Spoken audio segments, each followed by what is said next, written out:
Hello, everyone, and welcome to another edition of Mormon Stories Podcast. I'm your host, John DeLynn. It is November 7th, 2019, and we have a very special two-day Mormon Stories experience coming at you. Today, we're broadcasting to you live from Kirkland, Washington. We're in the home of Mike Brown, and we're going to be interviewing Mike Brown today, and I'll tell you about Mike in just a second. But tomorrow, we're going to be interviewing Radio Free Mormon, or RFM, a well-known podcaster who podcasts with Bill Reel and the Mormon Discussions family, and a noted sort of Mormon scholar. I hate the word critic, so I'm just going to say Mormon scholar, Mormon thinker, Mormon researcher. And so you're going to get back-to-back two really cool interviews about Mormon Truth Claims over the next 2 days, all coming to you from Kirkland, Washington. So just to give you a sense for what my interview is today with Mike Brown, I learned about Mike, I don't know, just about a year and a half ago. More than that, yeah. And a couple things that are super interesting about Mike. I think you'll find that his Mormon story is similar in many ways to a lot of the Mormon stories we've had. But what's unique about Mike is a few things. The first is that, a lot of us who go through a Mormon faith crisis investigate the Mormon Truth Claims as a part of our unraveling of Mormon orthodoxy. Mike, for whatever reason, kind of took that research to 11, as they say in the movie Spinal Tap. This guy, in just the period of 2 or 3 years, has read more books, done more research on Mormon Truth Claims than most people I've ever met. And I've met tens of thousands of people now in the Mormon space. And so he is very, very, very well informed about Mormon Truth Claims, possibly, as an amateur reaching the levels of, let's just say, Dan Vogel or Michael Quinn. Now, that's he's not a professional historian and researcher, but for an amateur, he starts to approach that level. And so that's one thing that's really interesting about Mike. But Mike not only did that research, but he felt compelled to author over 30 essays going in depth on Mormon Truth Claims. And so you can pick any of the major topics, whether it's Book of Mormon historicity, Joseph Smith and magic, magic digging or peepstone using or whatever it is, Book of Abraham, race and the priesthood, pick your topic. Mike's dug deep and authored an essay on one of the major topics, much like Mormon Think, much like CES Letter, much like Letter to My Wife. So it's great. He's got a wealth of information, and we're going to be digging deep later into that information. But he also was generous enough to donate his essays to the Mormon Stories website. So if you go to mormonstories.org, you can click on the menu item, I think this says Truth Claims. Truth Claims, yeah. And there you'll find 31 essays that have been authored by Mike. And they're really important. We've done our best to edit them so that they are factual and accurate, but also written in a way that hopefully will be minimally off-putting to investigators, people who are interested in learning more.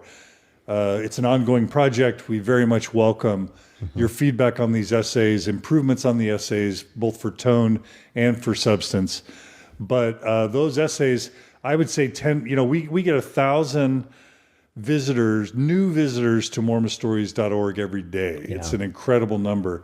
And I would say 1/10 of the page views on Mormon Stories Podcast website are these essays now. So they've become a major source of information for people trying to understand Mormonism better. So we're really grateful to Mike for his scholarship, but also for his generosity in donating those essays. But there's more. Mike believes so much in the mission of Mormon Stories and in educating people about Mormon Truth Claims that he was one of the first real sponsors of our Mormon Stories billboard campaign. That was fun. And so we've put up now probably 8 or 10 different billboards across, Salt Lake and Utah County and Idaho. And Mike was one of the early sponsors of that billboard project. And that billboard project has been responsible for helping thousands and thousands of people find support during their faith crisis. And so part of what's so amazing about Mike is his generosity and his willingness to not just go through his own experience, not just kind of secure and take care of the people he loves, but also to give back to the broader community, to kind of offer a lifeline to other people who need help.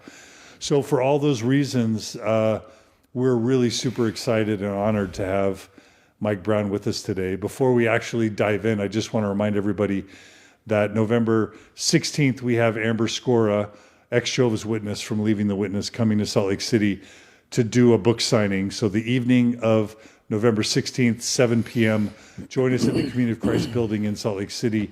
You can meet Amber. You can ask her questions. She'll sign your book. We'll have books available. And I'd love to fill up that Community of Christ building with people to support Amber and her great work. And then November 17th is a huge day. We have the Thrive Beyond Mormonism Conference. It's the first sort of general conference for post-Mormons. It's 100% dedicated to healing, growth, and community for post-Mormons. So it's not about attacking the church. It's not about being negative or being some watchdog barking at the train of the church.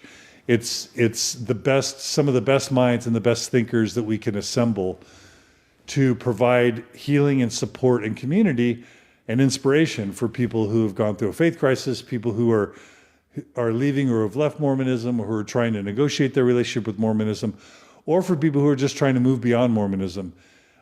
We've got so many great speakers lined up. We have Wayne Sermon, the lead guitarist for Imagine Dragons. He's keynoting. Amber Scora is keynoting. We've got Natasha Helfer Parker, Christian Moore, author of the Resilience Breakthrough. Of course, Natasha is a noted sex therapist and marriage and family therapist. We've got Stephanie Sorensen Larson of Encircle. We've got John Hamer. I'll be speaking. There's so many wonderful people that are coming to speak. Juliana Villegas Haas, Sarah Newcomb, Lacey Green, famous YouTuber and expert on sex and sexuality. So many cool people. So go to thrivebeyondmormonism.com to register. It's only $15 a person. This event is not for profit. We will be losing money on this event, but we're doing it because we want as many people as can come. We're pricing it at $15 a person, and we would really love you to be there and to please spread the word. So that's thrivebeyondmormonism.com. So I think that's all the announcements that we have. And Mike Brown, welcome to Mormon Stories Podcast. It's so great to have you here. Thank you. It's been a while in the coming. Yeah. So I guess it's been a while before you were ready, but we're really excited to have you, and we're grateful that you're willing to share your beautiful home. Thank you. I guess we should mention that if any of our listeners are in the Seattle area, we will be having a get-together tomorrow night with Radio Free Mormon and me and Mike and other people. So message me if you want to come. But we like to build community wherever we can when we visit various cities. And if you want us to come to one of your cities, just reach out to us and we'll do our best to make that happen. And Mike, your home is so beautiful. If people can notice in the background, there's these beautiful crystal rocks. There's fossils all throughout your house. You've got a dinosaur replica, a little velociraptor behind you. But I like rocks. So many cool things. All right, Mike. So where should we begin? I think normally where we begin on Mormon Stories is just with people's Mormon story. Right. And just understanding kind of the basics about your Mormon journey, what caused you to start questioning Mormonism, what got you into the Truth Claims stuff, and then how your family navigated that. Yeah. And then after that sort of segment 1 or 2, we'll jump to a deep dive into the Truth Claims. Yeah. And then we'll get to your questions, listeners. You can ask any question about Mormon history, And Mike will know a lot of it, and if he doesn't, he'll probably know a good book or two to refer you as well. All right, Mike. So let's, where do we begin on your Mormon story? Well, let's first thank my wife, who isn't in the screen today, but definitely was a big part of this and has been a big supporter, reluctantly, as we all were when we went down this rabbit hole. So anyway, I don't want to speak for her. She's going to do her own speaking, offline and with friends and family, but she's been great. She's been great. Yeah, I love Marnie. Yeah. But our story, I think, is I think the cat's out of the bag with the intro about where we went with it eventually, with essays and billboards and participation. But I think it would be helpful to share, how we got to that point and why and what, and what prompted this. Because I think prior to that, we were like pretty much a traditional Mormon family, active, multi-generational, raised in the church. Our parents, our grandparents, our great-grandparents, both sides of the family, have been LDS for generations. So that's just how we were brought up. Pretty typical stuff. I was born into a very Orthodox Utah-raised family. Deacon, teachers, priests, participation, Boy Scouts, summer camps, the whole thing from the start. I was one of those 8-year-olds that was up on the stand, telling my testimony of how I know the church was true. And that's how I was raised, in seminary and off to BYU and off on a mission. And so in that sense, I don't know that listeners are going to need to hear too much of that, because it's, I would just suggest it was pretty traditional. But we were very believing and very participatory. And, we served in quite a number of leadership callings, elders quorum presidency. I don't know if ward clerk. Let me just ask you, because I think it's valuable for people to hear. What role did the church play in your life, and mostly in your teen years and in your formative years? Right. Both in terms of like providing structure and community, but also meaning and purpose. Spirituality. I just want to, we don't have to go into too much detail, but I want listeners to just understand that how much the church meant to you and what the church meant to you. Well, the early years, I guess I would say, I was raised in kind of the Boyd K. Packer carryover of, morals and bishop's interviews all the time, regularly as you're going through your teenage years. The church to me then was, it was just the path, the truth, the rod, right? You go to church on Sunday, you go to activities during the week, you go to Boy Scouts, you do service projects.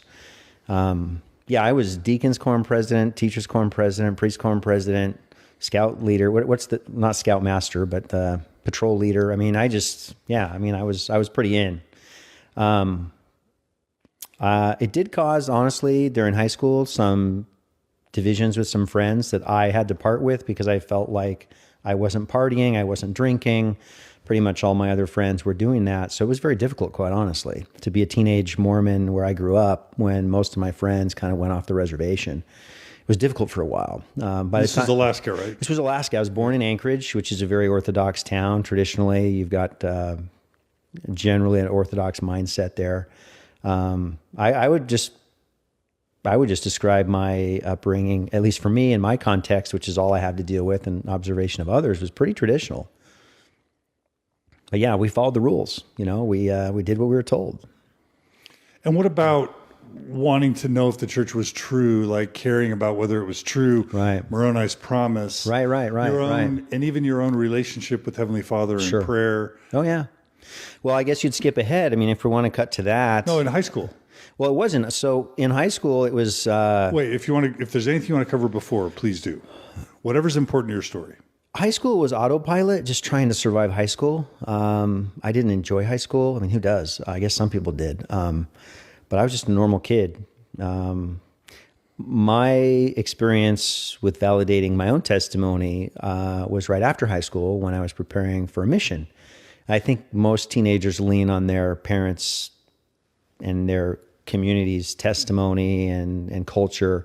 But I had a pretty good gig going in high school. I had my own pickup truck. I worked my own job. Actually, a pickup truck wasn't until after high school. But I had a car, I had a job, I had a dirt bike. I had a pretty good gig going as an 18-year-old.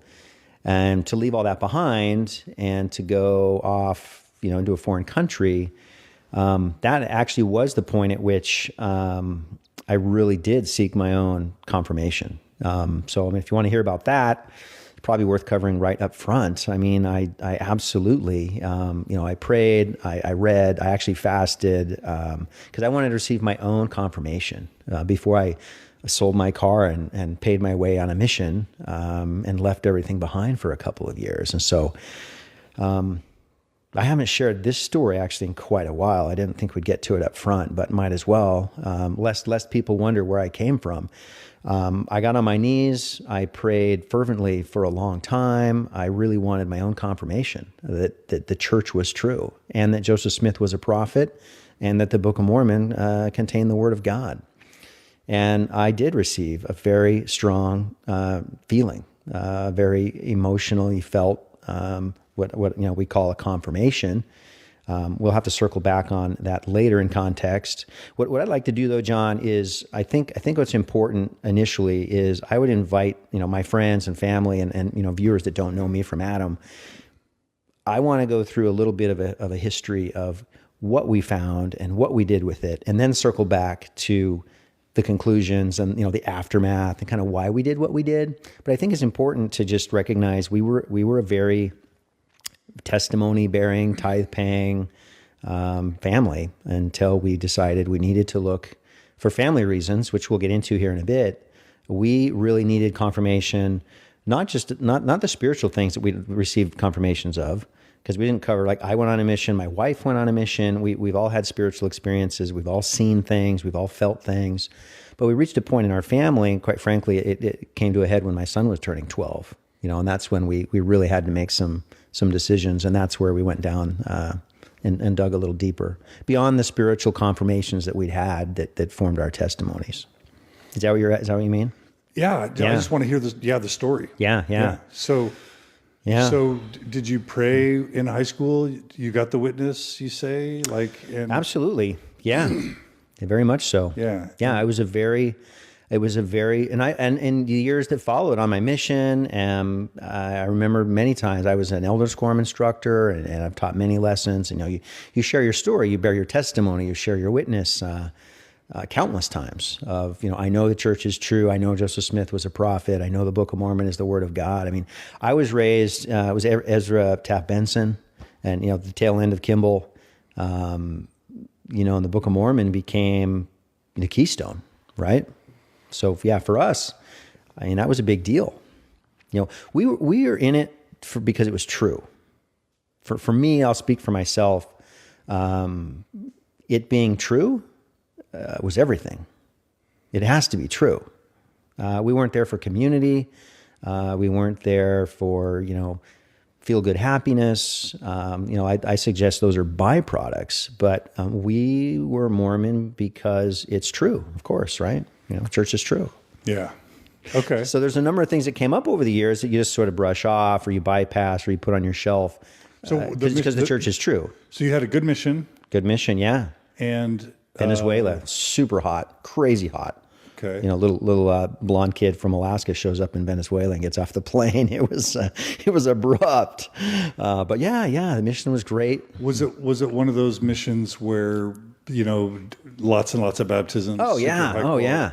Oh, we were baptizing Lamanites left and right. I mean, this book is the history of their people, and yeah, absolutely, we had a lot of success. In fact, maybe 3 or 4 months in, you start off kind of rough. You get sent off on a little chicken bus to some town in the middle of nowhere, and your companion shows up, and you really don't speak Spanish despite 2 months in the MTC. But yeah, I think my 3rd month, I got transferred up into the mountains where it was cooler and had a great companion. I mean, we hit it off for 4 months. I mean, we had the highest baptisms in the mission 1 month, and I think we had a dozen or something just in a month. But yeah, that's like one every 3 days. Yeah, we were knocking it out.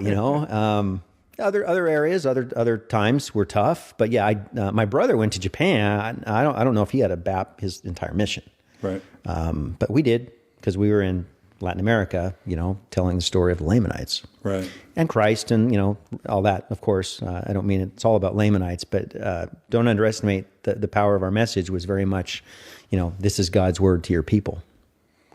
And so overall, a happy mission? Yeah. It was tough, but yeah, it was good times. Okay. Yeah. And did you... And I'd gone to BYU my freshman year. We went the same year. Yeah. We were there 87. Yeah, I didn't see you there. We were both in Helaman Halls, though. I'll take your word for it.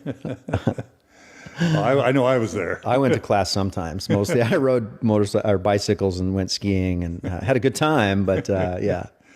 Didn't love BYU academically? You know, those were the Miami Vice days with topsider shoes with no socks and mullets and long hair, which didn't fly too well at BYU. I had the longest hair of my life at BYU. Yeah. So you couldn't get in the testing center? Well, I did, but yeah. Fun. Okay. So did you go back to BYU after your mission? I did not. To be candid, was not a huge fan of BYU. I was always very independent prior to my mission. I had worked, I'd earned my own money, I'd done my own thing. Not that you're terribly independent as a 19-year-old. I got a really good job offer up in Anchorage. So after my mission, I came back, I think late in the winter and missed the quarter, the semester, whatever they are. So I got a fantastic job up there, and so I decided to stay. I went to school at University of Alaska. Truth be told, I was actually accepted to University of Utah. A little shout out to the Utah there, but I was going there. I had a dorm room and everything, and at the last minute, I chickened out and went to BYU because my friend and roommate, my locker partner, was going there. You know, a really smart guy, full ride scholar. What do they call it? The Benson Scholarship or something? I mean, anyway. And I thought, well, I'll just go to BYU. But I was actually going to the Utah State. Utah State or the U? Utah State in Logan. Did I get that right? Yeah. Logan. Yeah. Utah State. My sister was there, and so. But yeah, I bounced over to BYU. I think I chickened out at the last minute and went to BYU instead of Logan. My family's from Logan. I have a multi-generational family there, or around Utah. The Browns were from Logan, and then the Steeds are still all over Utah. And I think if you go back far enough, the Steeds were one of those early families that fled down to Mexico to continue the holy practice of polygamy. Right. Okay, so you go to Alaska after your mission. Yeah. And start figuring out how to make ends meet, make a living. Yeah, well, I went back to school, worked my way through school, which took 5 or 6 years to finish because I was working, and it was good. There's a lot more history there than we need to cover here, but school, work, church, life went on. And how old were you when you got married? Well, Marnie and I got married. I had been married before. Okay.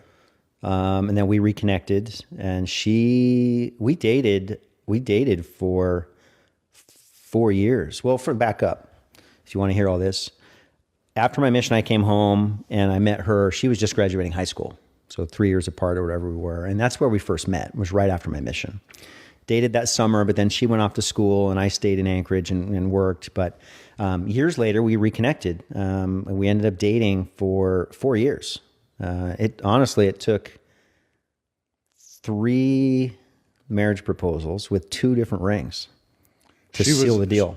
What was she hesitant about? Because you'd been married before? Or? Oh, just I'm going to get in trouble. She didn't really want to get married. I think she was just a little fearful of it and doing her thing as a student, and graduated teaching education. I'll let her tell her story, but then she was a school teacher in West Jordan. So how'd you get her to do it? Well, I think honestly always had a thing for each other since we met back when, and then when we reconnected and we kind of dated long distance, and ultimately, we had to move her here to decide if we were going to, we had to be in the same town for a while. I couldn't just fly into Salt Lake for a fun weekend and pretend that was going to be relationship testing. So she moved here, lived in her own place with her roommate, and we dated. And, the temple was a big deal. We wanted to make sure and get married in the temple. And I've got to be very careful talking about family, but I know I can speak to her father. Was really, really interested that, Marnie get married in the temple as well. So that wasn't lost on us, as my, family and, expectations as well. So yeah, it was, I don't know. Is that pretty traditional? Yeah. And when you got married, what did you want out of your life? What were your goals? How did you see your life playing out? There's kind of the Mormon plan, right? Yeah. So were you guys on the tell us what your Mormon What plan was my 5 year? You've known me 20, long enough, John. 40-year plan. I'm a guy with a 5-year plan, right? I'm a pretty good planner. Yeah. What was your plan? Well, have a family, have some kids, get a house, build a career, be a provider. What about church-wise? Well, that's of course, that's assumed. So, no, tell us. Well, what about the church? Yeah. So when we started going to church here together, they very quickly figured out I was raised in Alaska. I rode dirt bikes. I've climbed Mount Rainier a couple times. I'd go travel to different faraway places, taking pictures of grizzly bears and Belize or whatever. So they made me the scoutmaster, right? And so off we go camping with the boys. But yeah, I was definitely into scouts and leadership with the young men. Yeah. And were you guys gonna raise your kids Mormon? And Oh yeah, and, of course. Serve missions when you're old. Yeah. Maybe if you're maybe if you're financially successful enough, right? Maybe you can become a mission president of course. someday. Did you kind of hope? I never aspired to be a mission president. Maybe be a bishop or a stake president. I never aspired to that. I never. No. Honestly, I'm not that kind of guy. I wouldn't. I would never accuse me of being spiritual. Some people I think are naturally spiritual, but that's different to me than being religious. Religious people scare me a little bit. Spiritual people inspire, and sometimes those paths don't cross. Sometimes they do. I don't know that too many people would accuse me of ever being overly spiritual, but we had testimony. I had a testimony. I bore testimony. I led. I participated. Yeah, absolutely. Okay. Yeah. I mean, does ward clerk count as being in the bishopric? I sat in all the meetings, got up early, went to the once a month, ridiculously early stake meetings, leadership trainings, elders quorum presidency. Yeah, all that. And at some point, you made your way to Seattle, right? Yeah, I moved here in '99 from Anchorage. Yeah, I started my career up there. Anchorage, honestly, was a great place to grow up. You can run around and ride your bike as a kid and go play in the woods. And, parents would yell out the door and you'd come home for dinner. It was a great place to grow up. Yeah. And then you moved here. Why? Because I lived in Alaska for 27 years. You were ready to go somewhere else. Yeah. So yeah, it was time. It was time. And career-wise, I couldn't have done there what I've done here. I need to be in a bigger city where there's more opportunity. So that's worked out.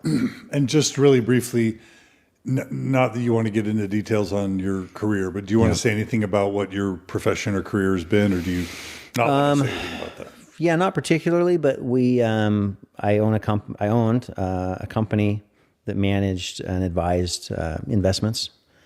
We had a niche. We were very successful in that niche. So yeah, I built a business. I worked with the Wall Street firms for 13-ish years, some of the names you'd recognize.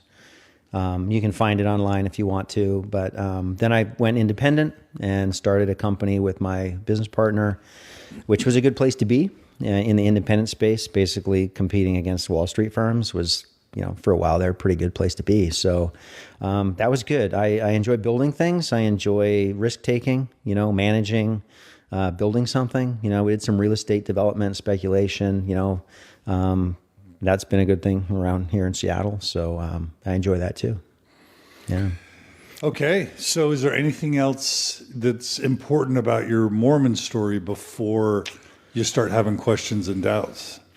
Well, I would say trajectory-wise, it's kind of a progression, right? There were things that came up along the way that I just, that bothered me a little bit, but it was more just as an observation. It didn't rock my testimony. The way the church got involved in, I think they called it Prop 8 in California, marriage equality, that was in 2008. And I just watched from afar as the church seemed to really enmesh itself in the politics and the social wars, fighting marriage equality. And So many Mormons would be okay with that. They'd be, homosexuality. Well, of course. Homosexuality is evil. Yeah. So the church should get involved in prophet. Absolutely. Yeah. So what did you think? I think at the time I was mostly that way as well. My observation there was simply that it seemed a little odd that they were getting that far into the political realm and the social wars, or whatever we call them, right? But whatever, the church is true, so follow the prophets. But it was a little crack. It was a little bit of an observation that they were getting the money and the politics and the denial of the money and the politics, but it didn't matter. But then marriage equality came to Washington in, I think, 2012. And by then, 4 years, dog years of marriage equality. By 2012, the conversation was pretty much over, but that's when it came to Washington. And you could see the generational shift, right? This just wasn't a discussion for millennials and the next generation of whether or not marriage equality was a thing. It was pretty much a done deal. But I watched the church get all up into it again in Washington. And what struck me then, but see, and I want to be careful. I don't want to alienate anyone who's listening to this right up front. Where we're going with today's discussion and where our truth claims and our journey went has absolutely nothing to do with gay rights. It has to do with truth claims of the church. But in 2012, I did notice that the church rolled in the spokesperson from the High Council who came in to tell us to go get involved and advocate for against marriage equality and the legislation that was coming due here in Washington. And forgive me for being, I'm just going to tell the story how it happened. I don't mean to sound judgmental. I'm just going to relay what happened. So the guy who rolled in from the stake presidency was this 400-pound, morbidly obese man who's standing in front of the room, sweating, telling us that the greatest threat to the family is gay marriage. And it just sort of struck me, and most of the members of the High Council aren't the fittest fellows I've ever met. Well, tell me why you mentioned that. Why does that even because matter? This guy's standing there telling me that the biggest threat to the family is whether or not some other couple gets married. And I'm watching him, and I can't help but wonder if maybe the biggest threat to his family isn't him. Was his health. If he's going to orphan his children. He wasn't. You're saying that they weren't taking care of their own health. And maybe we should all take care of ourselves and our own family and our own deals before we get all worked up in taking care of other people. Kind of the glass houses argument. Yeah, let's. Don't throw stones. The guy throwing the stones was possibly in need of some introspection of what the greatest threat to his family was. And I was sitting here just observing it. But again, it didn't matter. The church was true. We don't want to shame anyone for their size or anything. Of course not. Yeah. But that's what I was observing at the time, was this aggressive zeal to get right back all up into the politics. And it did cause me at the time to go, well, that's interesting. But again, honestly, whatever. It didn't really faze me. I found it interesting. Only later in context of what I really learned about accurate church history and the priesthood power and the awesome power of discernment, only then, looking back, did I really understand now what was going on. So I mention it just for a little framing because I think it did lay some groundwork, which I didn't fully appreciate until later. But I did, to be candid, to sum it up, I found it extraordinarily hypocritical that we were all up in that conversation while I think there was so much to do at home. Yeah. Yeah. Okay. Yeah. So how did it progress? Well, so nothing happened. Church is true. Back to church. Then 2013, the Gospel Topic essays came out. Okay, let me ask you this. Which I never heard of. Okay, so prior to 2013, how much had you studied church history? None. Why would I study church history? Because, I don't know, Joseph Smith. I've got other stuff to do. Truman Madsen, like Oliver Cowdery. I don't even know who Truman Madsen is today. Sidney Rigdon. I know who he is. Sidney Rigdon. No, I had never. So I'm a voracious reader. I've read and studied, a lot of things, but never church history, because why would I? I already have my testimony, and I don't mean to reiterate this mantra too often. Follow the prophets, follow the prophets, follow the prophets. How many times did we hear that? So I followed the prophets, and I went to church, and I paid my tithing, and I accepted every calling I was offered, and I magnified those callings, and I raised a family. and I was a good provider, and that's where I spent my energies. I think Mormonism is fantastically good at building tomorrows and building futures. And, there's a prosperity gospel inherent in that you sort of buy into. And that's what I was doing, was providing for my family and building a future. So if you're making a ton, if you're doing well financially, taking care of your family, serving in your calling, trying to be the best dad, the best husband that you can, there's no need, there's no time. Why would I study history? I mean, of course, I had heard that Joseph Smith had some wives and polygamy was a thing. And I'd heard that church history was kind of messy, but I had no context. I had no understanding of what that actually meant. Nor did I care, honestly, because it didn't matter. Yeah. Had anybody ever tried, like on your mission or AntiMormon Literature? Well, my whole life, people would leave the church. Had you heard of the Tanners or Fawn Bro? Never. You'd never heard of I'd never heard of you. Or Sandra Tanner? You'd never heard of me? I'd never heard of you. By 2013. I'd never heard of you. That's so weird. I used to live here. Yeah. And Mormon Stories have been going for like 10 years by that point. I had no idea. You'd not heard of Fawn Brody or Nobody Knows My History? I didn't even know Richard Bushman wrote a book.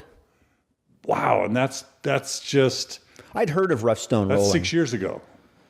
Yeah. Time flies. Okay. So I was going to say something there. I think Rough Stone Rolling came out in 2005. Oh, yeah. I didn't read it.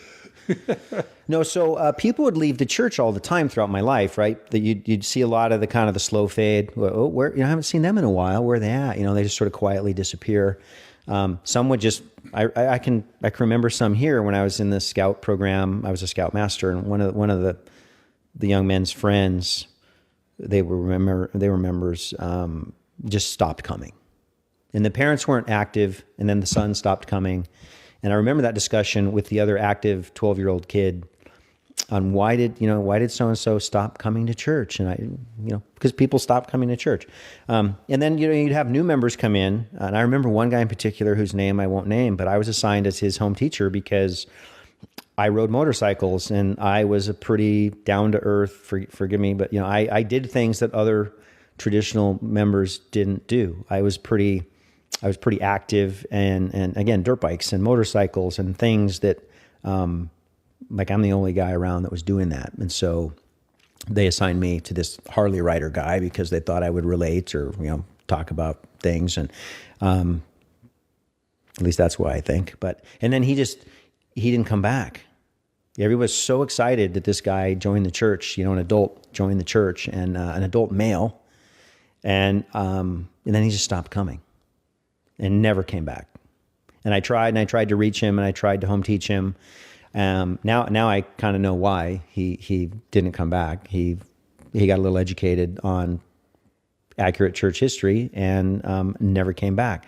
But you go on, you move on, and it didn't faze me. But to answer your question, I knew nothing other than what I was raised on, John. I mean, I know the crickets fly in, or the seagulls fly into Salt Lake and munch on the crickets, and it's a miracle. And Brigham Young marches over the hill and says, "This is the place." And the faith-inspiring stories that I grew up on, I believed them.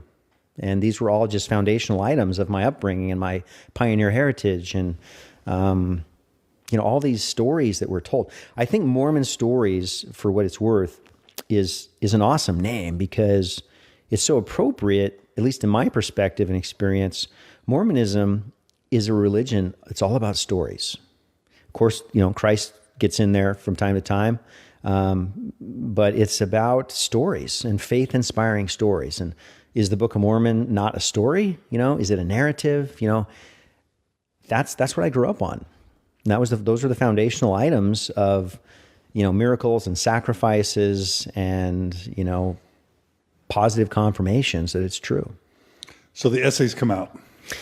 I guess I didn't know about it, but in hindsight, so the essays. Oh, you didn't know about? No, the I essays. didn't know. In 2013, I'd never heard of the essays until I got some notes here. I'm looking at to make sure I keep this in chronological order. I'd never heard of the CES letter that came out in 13. Yeah. So my brother. And can I just say, yeah, isn't it mind blowing? Think about So you've been thinking about this stuff for 3 years, right? Yeah. There are Oh, I've been doing more than thinking about it. there are tens of thousands of people, Mormons out there, that are just like you. Yeah. They just don't know yet. Well, I didn't. Isn't that kind of? And they don't just want to stop know. and think about that. Yeah. But there are people that don't want to know. Yeah.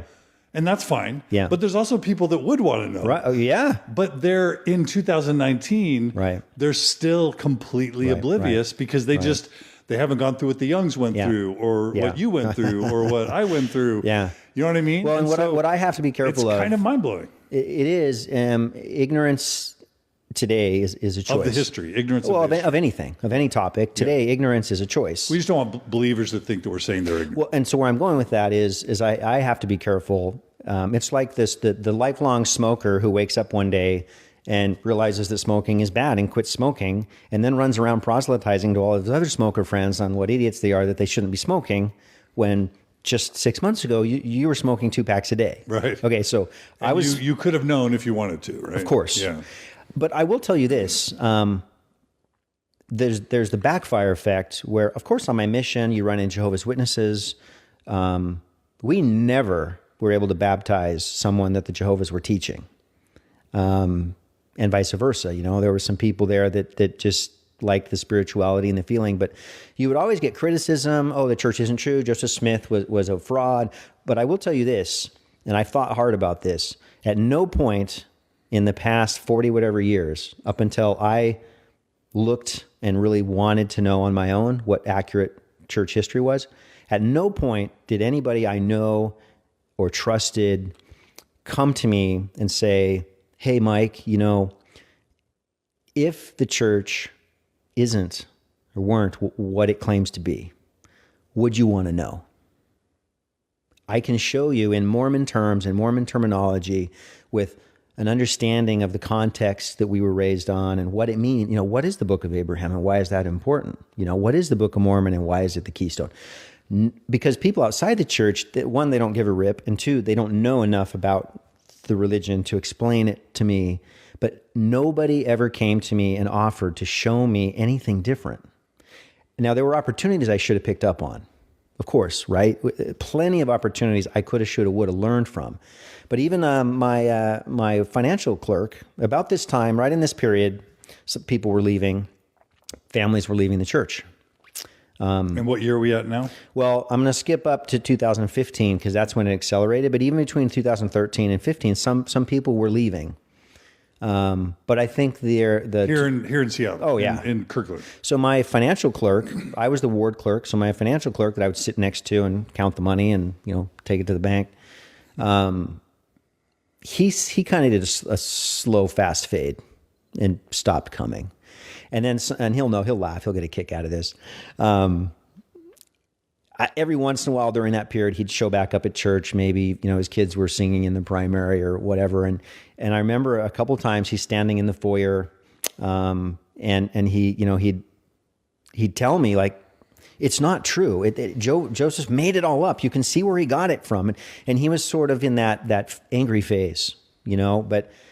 And that must have been jolting to you. Well, but I thought, yeah, whatever. He was just angry, and he was just saying it wasn't true.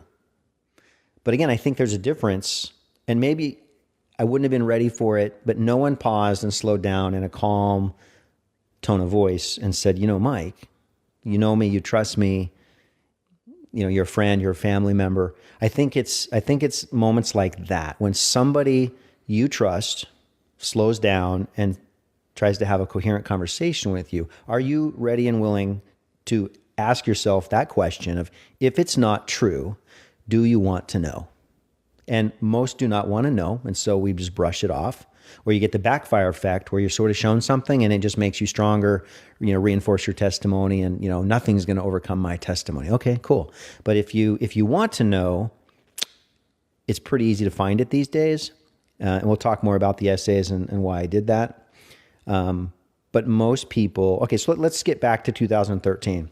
So my brother, I don't know why that just did that. My brother, let me toggle it and change this so I can see it. There we go. All right. So my brother's a professionally trained musician. He has a 4-year degree in music. He's built a business around it. He's a successful entrepreneur. I mean, I'm proud of him. I mean, he's taken something that's pretty difficult to make a living at, and he's passionate about it, and he's good at it. So of course he has a lot of gay friends, you know, in the music industry and the performance industry. So for him, he came at this about the same time from a different direction. So 2014 comes along, and my brother introduced me to the church's essay on race and religion. So I read that because now I'm learning, and this is about the time my financial clerk was telling me about some things as well who had left. So he did point me towards some resources that I was now willing to consume. But these are official LDS essays. This isn't anti-Mormon literature. So I'm going to reach over here, and this I would say was kind of the beginning of my tipping point. I read the church's essay called "The Church and Race, All Are Alike Unto God." This wasn't the Gospel Topics essay. This was something they released in February of 2012 before they came out with Race and the Priesthood. But my brother was a little ahead of me on this, and he tipped me off to this. And I don't know, I just read it, and I said, okay, I won't read you this whole letter. But it said, it is not known precisely why, how, or when this restriction began in the church, but it has ended. And there's other things, and this is regarding, you know, the race ban and, you know, priesthood restrictions and all that. You know, the origins of priesthood availability are not entirely clear. In the absence of direct revelation, these personal statements, blah, blah, blah, blah. You know, they're basically pawning this off on a lack of revelation, and we just don't know why and how the race ban started. And I thought, really? Well, that's interesting, because maybe you should know some of those things. Why? Well, it gets better. It gets better. Then I read the actual, you know, if you can see the Race and the Priesthood. This is LDS.org. You know, this is the church's official essay from the prophets. So I followed the prophets. I read their words in context. And I got things in here like the church leaders and members advanced many theories to explain the priesthood and temple restriction. None of these explanations is accepted today as doctrine. I'm like, well, I grew up on that doctrine. I heard the prophets declare it doctrine for quite a while. And then I read through this, and I was getting more educated on the history. So in the church's essay here, they mention a speech that Brigham Young delivered to the Utah legislature. And they're spinning this as a positive thing, that Brigham Young said that someday, at some future day, the black church members would have all the privileges and more. Okay. Well, I looked into the footnotes, and I started reading what Brigham said. And what Brigham Young actually said, and you can look it up because it's in the legislative record, Brigham Young was talking about blood atonement, and it would be better to cut off the heads of the blacks to redeem them than have them intermarry, or whatever he was talking about was blood atonement and cutting off of heads. And he said that the blacks at some point, you know, at the end of the millennium and after all of the house of somebody received the priesthood. This is not what Brigham Young said. So I'm seeing a kind of a disingenuous explanation in the church's essays, quite frankly. And I think this was the first time I started to recognize that maybe there's something here I needed to look a little more into. Or you could just say, hey, follow the prophets, and off you go. And they mentioned Jane Manning James, who I didn't know was sealed as an eternal slave. They spin that as kind of, oh, well, she participated in things and she was black and blah, blah, blah. But there's some things in here, you know, basically they go on to say that revelation was needed to alter policy. So they're trying really, really hard to sell this doctrine as just policy, but they needed revelation to reverse policy. And that made no sense to me. So things were starting to click on my end, and I was starting to see that maybe, not to sound too offensive too early, but save the offensiveness for later. No, I'm just kidding. Maybe they're making this up as they go. That thought occurred to you in 2014. Maybe they're just making this up as they go. In 2014. Yeah, maybe they just made this up. That's a big jump right there. Well, because then in the final page of their essay, you've got by revelation,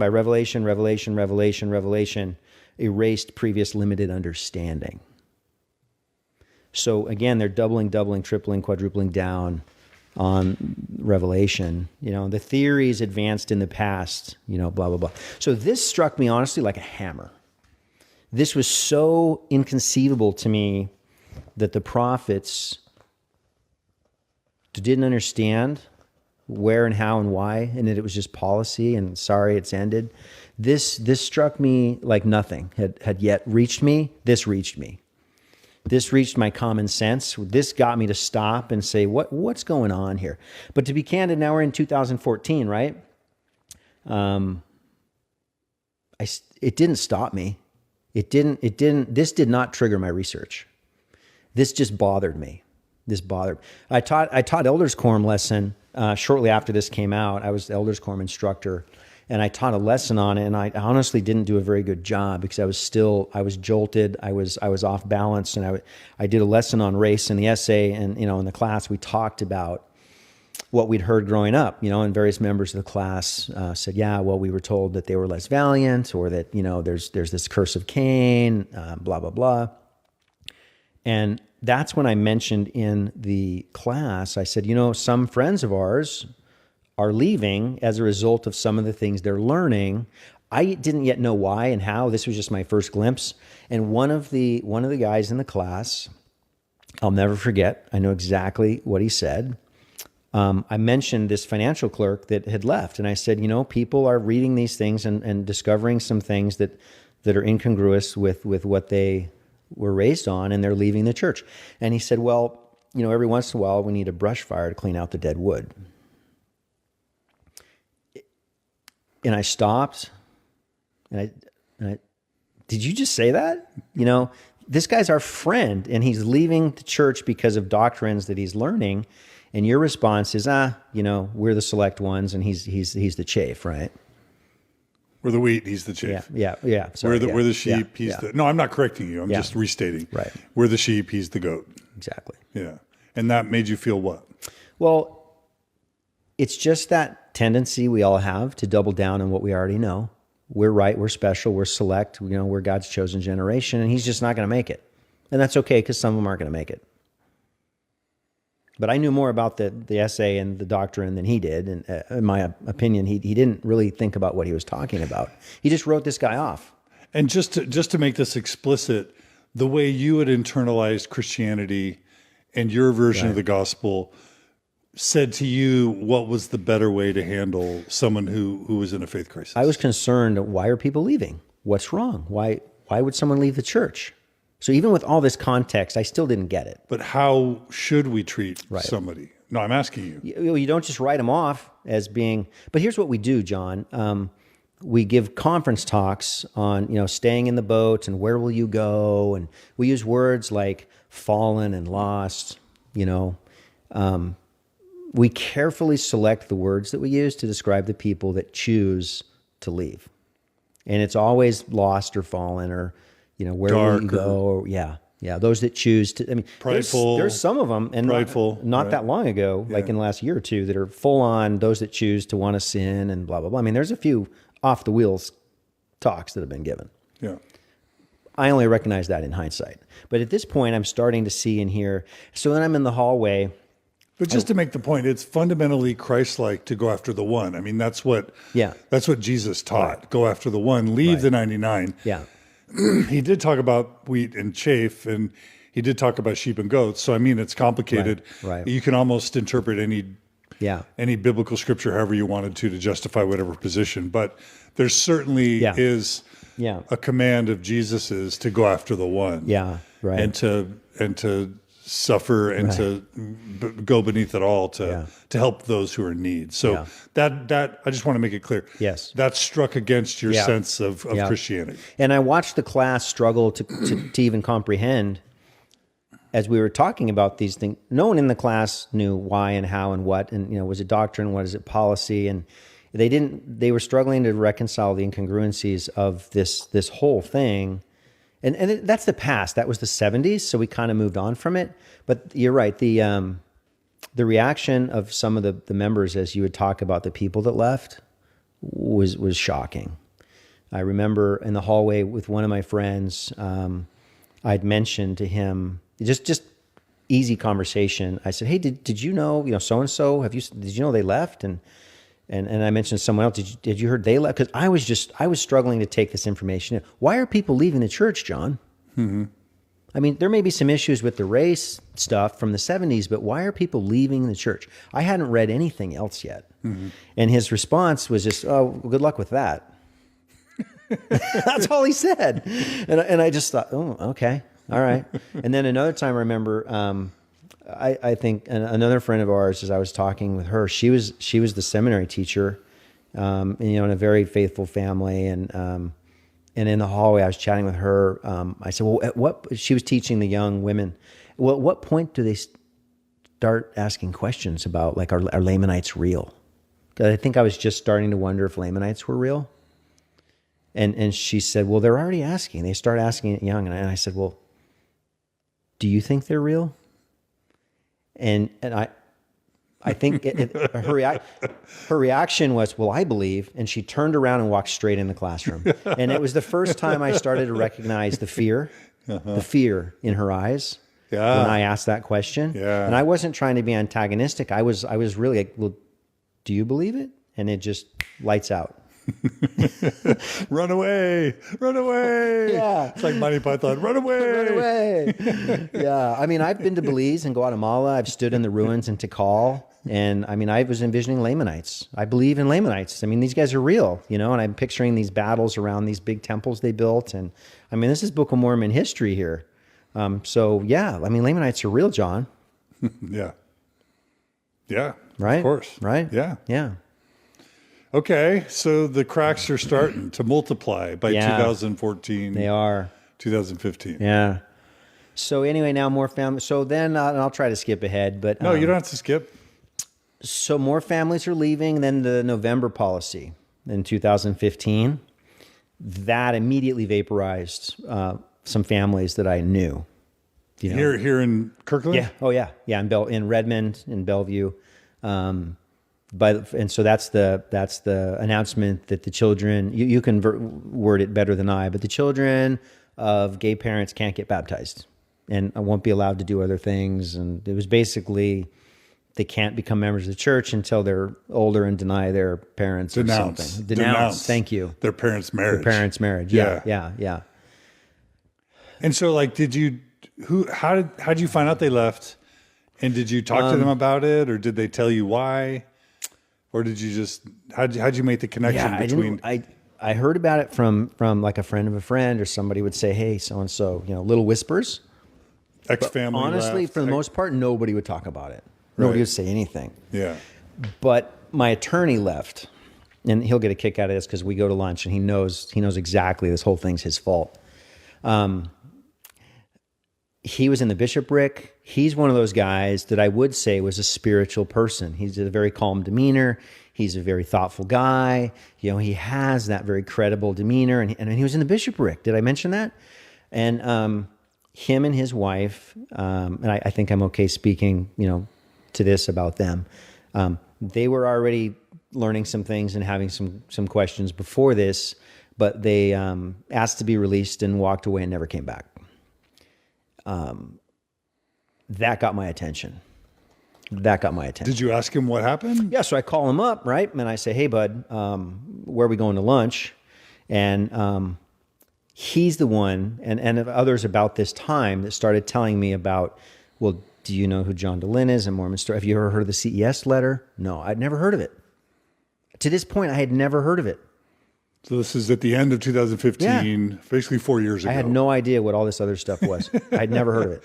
I'd been excommunicated by this point. It was in the New York Times. It doesn't matter. I don't know who you are. It was not, between Kate Kelly's excommunication and mine. Yeah. It was international news. It wouldn't matter because it doesn't matter. Church is true, John. Who cares if you fell away? No, but also it just speaks to the bubble. Right. That people of high demand religions are in. Right. I had no awareness. That the whole world can know about something.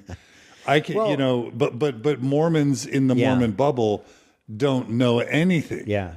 About some of these things. I read a lot, and I've worked in investments. So I get wires and news in the morning and see what the headline. I may have read your tagline across, but it doesn't matter because it doesn't enter my context. It doesn't enter my reality. Yeah. who cares if Katie Kelly got excommunicated? The church is true. Right. And off we go. Right. Yeah. You know?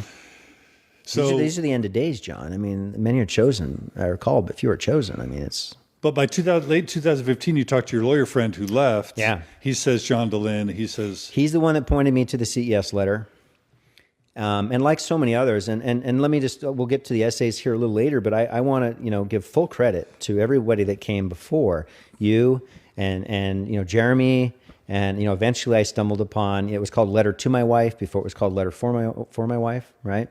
All these websites and all these other, when I started to look, there were so many people that came before with so much hard work and so many good things. But now my attorney's telling me this, and he said, well, look, you should consider reading this, and you should consider looking at it. I was ready to look, and I really wanted to start learning and knowing, okay? Well, now summer of 2016 is approaching. My son was going to be turning 12, which, as we know, that's when the indoctrination ramps up full steam. They get the priesthood, they start, getting, into the programs. And I just had a discussion with my wife, and when I said, hey, hon, if we have a problem here, I kind of want to know about it before we do this to our children. My parents didn't have a choice. I don't blame anybody for our upbringing. They did the best they could with what they knew. There wasn't an internet, when we were growing up, and they didn't know any better. So they did what they thought was best for their families. And that's what I wanted to do with mine. I felt I had an obligation as a father to protect my children and my family and be a provider. And if it's not true, I want to know, because I can't do this if it's not. So this was the first, this is when I ramped it up. You can do it, but you don't want to do it. I wouldn't do it. Because integrity, Right. Why? Again, in hindsight, knowing what I know now, I understand why people stay. That's been hard for me to understand. Because for me, if it's true or not true, I mean, the prophets laid down the framework. I accepted it.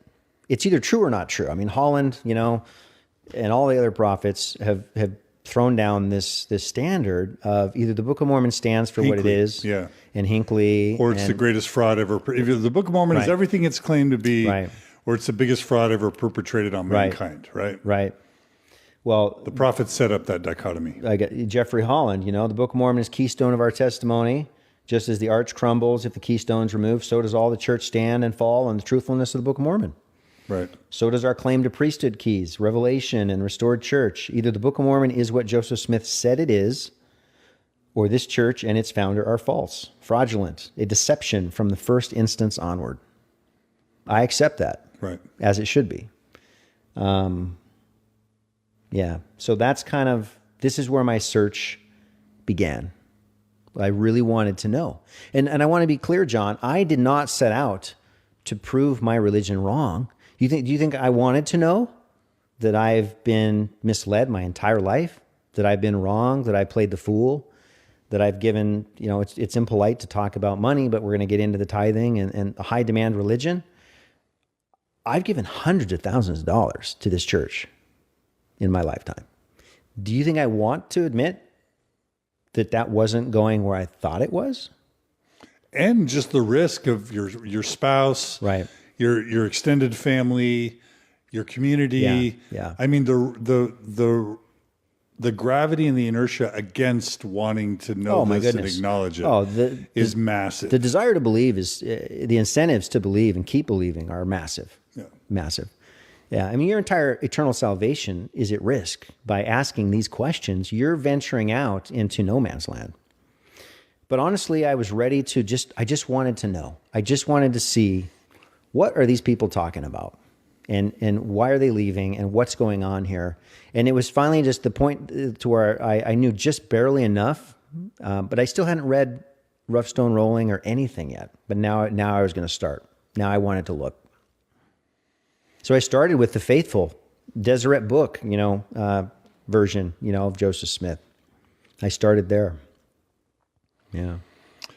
Okay, so let me see. We are a little over an hour into this. So maybe so part one will be kind of what just took us to where we are now. Yeah. And maybe this will start part 2, which is kind of what was your journey of exploration. Yeah, and are you doing the slides? When you're... I think this would be the So slide. we're done with your story. I think from here on, it starts my search. At this point on, I'm ready to really, truly, I need to know before my son turns 12. I need to know. Okay. And so we're gonna talk about your search, Right. but we're also going to be exploring the truth claims as a part of your search. Is that right? Yeah, let's go. You want to go a little further, and then there's a good cutoff point. No, whatever you want to do. Let's do that. Because there's a little more to this, but I wanted you to understand this is how I got to the point of being willing to I really just want to know. Yeah. Okay. I didn't want to prove it wrong. Right. I just want to know what's going on. Yeah. Okay. Yeah. All right. So where do you want? So let's start. What's the next? So we got a few visuals, and I promise not to do too much of this, but this one, right? Okay. Wait. Let me pull up the visuals so that people can see them. Give me just 1 second. And these go in order, right? Well, this is just one. Then we're not going to go through the rest yet. Are you starting up with Stand Up and Speak? I just want to show that. So Okay. All right. I'm showing it now. This is Russell Nelson, right? You've heard of him. Yeah. Stand up. Mormon prophet, current Mormon prophet. Right. So this is the stuff I was raised on. These are my values. These are my morals. These are my standards of truth. This is how I developed, ethics and values. And so standing up and speaking up for truth, this is no different than when I was, 14, 15, 16, and my friends were starting drinking and playing and, discovering girls. And I had to stand up and go, no, I'm not going to do that. I'm not supposed to do that. This is no different than any other moral choice I've ever made about right and wrong. And, your moral compass, this is it, bud. You have to be able to speak up even when it's difficult. And that's very, very difficult to reconcile when you start down this road. Nobody wants to hear it, but we'll cover that later. But I think it's important to say that, like, one of the things that's always hard for believers to understand is that even though people who leave the church and speak openly about it are branded as evil or dark or weak or angry or whatever it is, we're taught as Mormons to have courage. Right. We're taught as Mormons that truth matters. Mm-hmm. We're taught as Mormons, do what is right, let the consequence follow. Right. Yeah. We're taught as Mormons, say what is truth, 'tis the fairest gem that the riches of earth can produce. Yeah. Right? Yeah, and I would suggest that Mormonism really only likes investigators until they're baptized. Well, after that point, it's not so popular. Well, the point I'm trying to make is just that whether Dan Reynolds in his movie Believer has this quote at the very end, and I think you and Jeremy Reynolds or Sam Young are all perfect examples of this. Maybe me. We were taught to speak the truth, right? And we were taught to be missionaries for the truth, right? And we were taught to do things that are hard, even if it comes at a sacrifice, because Mormons sacrifice. Yeah. And so when the church is what it claims to be, we're all great and we're its biggest fan. Right.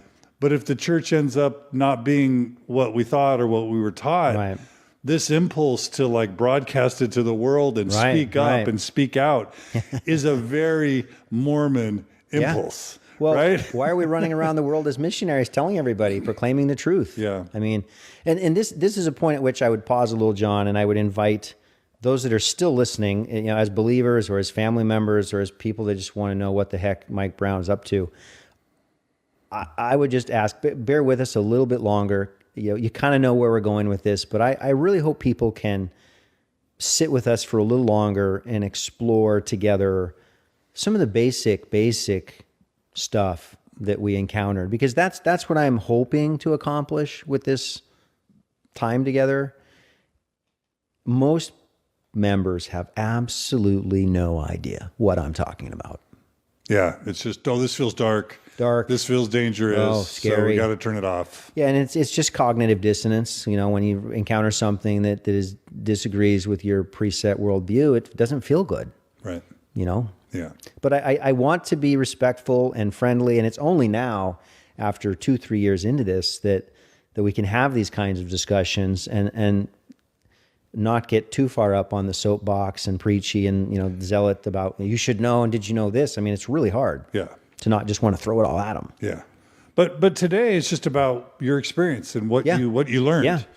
So we're just going to be covering what you learned. Thank you. People can, that's one of the beauties. People can just go read the church's essays. Right. They can read your essays on Mormon Stories. They can read the primary sources. Well, there's the beauty of it. And they can figure it out for themselves. Thank you. Yeah. We're not trying to tell people how to conclude. Yeah. But we do want people who want to know the truth. Right. People who value truth to be exposed to the evidence and the history. There's a lot of people right now that are looking that really have heard about this and they want to know. And it's LDS.org. It's the Joseph Smith Papers Project.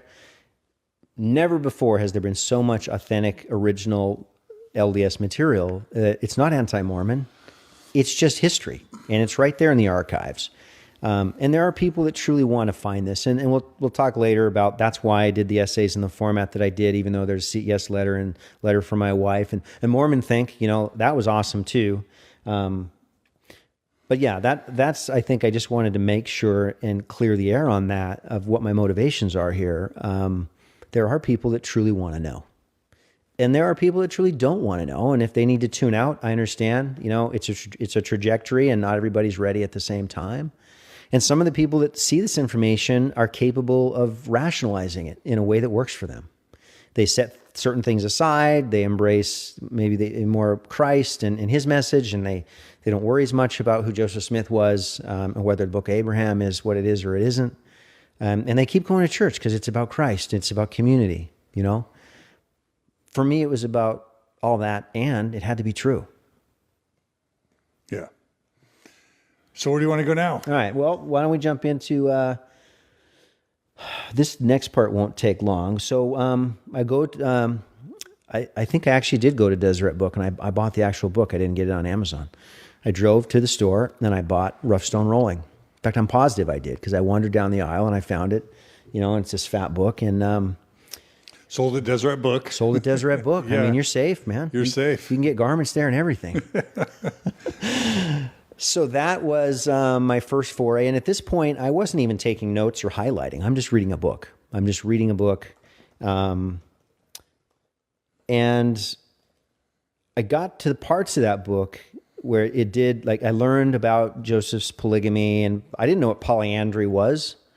What's that? The Kirtland banking, period, and the downfall of Kirtland. Those bothered me. I have a background. I have a securities license, an insurance license. I'm familiar with accredited investors and raising risk capital. And I realize it's 2019 and it's not 1830. But that was fraud, top to bottom. And, revelation declaring it God's will and solicitations to members to bring in the money, and whether or not there really were coins on top of the sandbox in the bank. That episode bothered me. And the polygamy and taking of other men's wives that he'd sent on missions and blah, blah, blah. I was troubled. I didn't see how people could read that book and come away with a greater testimony of Joseph Smith, although some of my friends did. They said it provided them with a greater understanding of Joseph Smith as just an ordinary man, which wasn't my takeaway. But it triggered me to then read, okay, well, if this is the positive spin, and I asked around, and some people said, well, you should read Fawn Brody's No Man Knows My History. The original. Well, the original expose on Joseph Smith was even older than that. But so I read her book, and now I'm starting to take notes and highlight and notice things. And quite frankly, I was forced to admit that I found her version more credible. More fitting with the context of what it looks like actually occurred. And again, Kirtland was big for me. Kirtland was big. And what the witnesses were seeing or not seeing, and when they saw it, and what else they saw, and, visionaries. I mean, it really did start to open my eyes to that maybe there's a different narrative here than what I grew up on. Okay. Yeah. So now I'm hooked. And unfortunately, I get pretty obsessed. I can dig pretty hard. when I'm pursuing something. So now I'm really interested in the treasure digging aspect. So the cabinet behind me, we have, my wife and I collect minerals and fossils, and we like cool, shiny rocks. Joseph's use of rocks to see things caught my attention. No, I don't believe I can see things in my crystals. We just think they're cool. But yeah, that was really, did he do this? Could this be? Look into rocks. That was my next foray was the treasure digging. Is this for real? Yeah. And so I read Early Mormonism and the Magic Worldview, Quinn, and now I'm just taking notes and highlighting, and the seer stones, and the brown rock and the white rock and the occults and the hats and the daggers for circling your treasure dig, and I mean it's all there. But I was told those are just anti-Mormon lies. Joseph Smith really wasn't a treasure digger. People were just, We have to say Michael Quinn was excommunicated partly for that book. Well, of course, sure. Yeah. So for telling the truth, right? One of our best historians was excommunicated. Well, because Packer summed it up, right? The faith, only tell that part which is faith inspired.